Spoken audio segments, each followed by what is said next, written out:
के सीरीज में दोस्तों हम बढ़ते बढ़ते आ गए हैं अपने तीसरे लेक्चर की ओर। आज हम समझेंगे क्या होता है पैलियोलिथिक एज। चलिए शुरू करते हैं। मैंने आपको पिछले लेक्चर में बताया था कि हिस्ट्री को तीन भाग में बांटा गया, प्री हिस्ट्री, प्रोटो हिस्ट्री और हिस्टोरिकल पीरियड। प्री हिस्ट्री वैसा टाइम है जिसके कोई भी लिखित एविडेंस नहीं है, केवल आर्कियोलॉजिकल एंड बायोलॉजिकल रिमेन्स के ऊपर ही हिस्ट्री बिल्डिंग की गई है, यानी आदि मानव तो कुछ लिख नहीं सकते थे, बट जो उनके अवशेष बचे उसी को समझ के हिस्टोरियंस ने, आर्कियोलॉजिस्ट ने पूरी हिस्ट्री को फिर से गढ़ा। यानी इसमें तीन भाग में हिस्ट्री देखी जाती है। पहला क्या है पैलियोलिथिक एज, दूसरा क्या है मेसोलिथिक एज और तीसरा क्या है नियोलिथिक एज।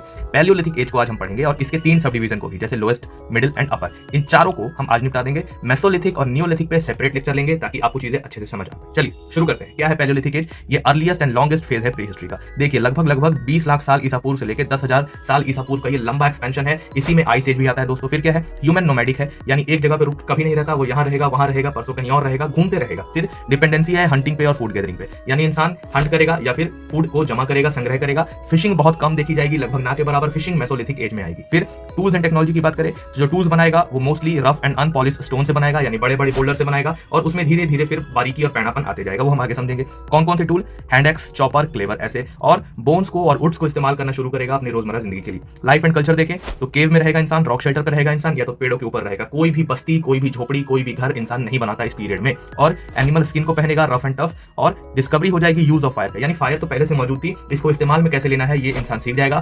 फायर से खाना बनता है, फायर से जो है जंगली जानवर भागते हैं, ये इंसान जान जाएगा और उसको यूज करने लगेगा। और क्या होगा? केव पेंटिंग बनाएगा इंसान, रॉक आर्ट करेगा इंसान। सबसे इंपॉर्टेंट चीज इसको आप समझ लीजिएगा, ये फैक्ट है कि यहाँ एग्रीकल्चर का डेवलपमेंट नहीं होगा। इंसान कुछ भी नहीं उगाएगा मेरे दोस्तों, इंसान कुछ भी नहीं उगाएगा। जो उगा हुआ या फिर जो शिकार से मिलेगा उसी को खाएगा। परमानेंट सेटलमेंट का कोई नामो निशान नहीं है, घुमंतु है इंसान। अब देखिए इसी पैलियोलिथिक एज को तीन भाग में बांट दिया गया। किस आधार पे? हथियारों के आकार के आधार पे, यानी पत्थर से बने हथियार कैसे कैसे हैं उसी आधार पे तीन भाग में बांटा। सबसे पहले है लोअर पैलियोलिथिक एज। इसमें क्या है? जो स्टोन टूल्स बनेंगे वो बड़े होंगे और क्रूड स्टोन से बनेंगे, यानी बड़े बड़े बोल्डर को ही इंसान स्टोन टूल समझ लेगा। यूज भी करना प्रॉपर नहीं आता है, पटक रहा है, उठा रहा है, ऐसे करके यूज करेंगे। फिर मिडिल पैलियोलिथिक में क्या होगा? थोड़ा इंप्रूवमेंट आ जाएगा टूल्स में। टूल्स जो है स्मॉलर हो जाएंगे, शार्पर हो जाएंगे। फ्लेक्स बनाएगा, यानी नोकीले हथियार, यानी नोकीले पत्थर अब इंसान बनाना शुरू करेगा। पहले जो वो पटक रहा था प्रॉपर तरीके से टेक्निक से उसको यूज करेगा टूल्स को, और थोड़ा स्मॉल साइज में टूल्स को, यानी स्टोन को थोड़ा स्मॉल साइज में यूज करना शुरू करेगा। सबसे इंपॉर्टेंट क्या है? हंटिंग टेक्निक इसमें थोड़ी डेवलप हो जाएगी। जैसा मैंने आपको बताया पहले फेंक के मारता था, अब चूंकि नोकीला हथियार मिल गया है, नोकीला पत्थर चूज कर लिया, तो अब अच्छे तरीके से हंट करना शुरू कर देगा इंसान। और ग्रोथ होगा ग्रुप लिविंग का, यानी अब इंसान थोड़ा ग्रुप में रहने का ट्राई करेगा, एक या दो लोगों के जत्थे में रहना शुरू करेगा। सबसे लास्ट में आता है अपर पैलियोलिथिक एज। इसमें क्या होता है? मोस्ट एडवांस टूल्स बनते हैं,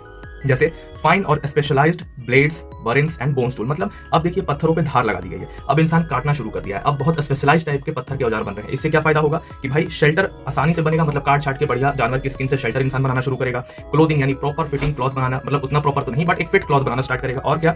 कल्चरल एंड सिंबॉलिक एक्सप्रेशन का आदान प्रदान शुरू हो जाएगा, यानी इंसान जो है अब केव पे कुछ ड्रॉ करेगा, एक दूसरे को बताने का प्रयास करेगा कि देखो मैं ये सोच रहा हूँ, देखो मैं वो सोच रहा हूँ। ऐसे करके हम आगे भी हिस्ट्री को समझेंगे। फॉलो करते रहे।